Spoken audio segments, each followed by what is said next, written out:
देश में सीएए तो लागू हो गया, अब एनआरसी पर क्या होगा, इसको लेकर इन दिनों चर्चा गढ़ में है। अब केंद्रीय गृह मंत्री अमित शाह ने एनआरसी को लेकर जवाब दिया है। एनआरसी से जुड़े सवाल पर उन्होंने कहा कि यह आएगा या नहीं, इसके बारे में चुनाव के बाद ही समझा पाऊंगा।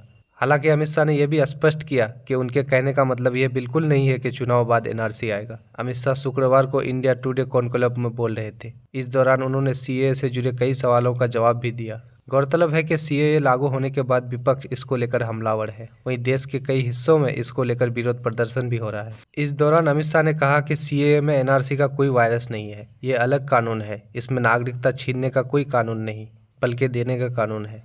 अमित शाह ने कहा कि विपक्ष भड़का रहा है। मुस्लिम भाइयों बहनों से कहता हूं कि उनकी बात मत मानिएगा, ये पॉलिटिक्स कर रहे हैं। सीएए से किसी की भी नागरिकता नहीं जा सकती है। अमित शाह से इस दौरान यह भी पूछा गया कि आखिर चुनाव से पहले सीएए क्यों लाया गया।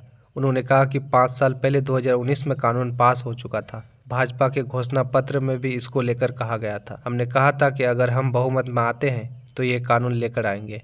इसके बाद हमने सत्ता में आते ही कानून पास भी कर दिया था। दोनों सदनों से ये पास भी हो चुका था।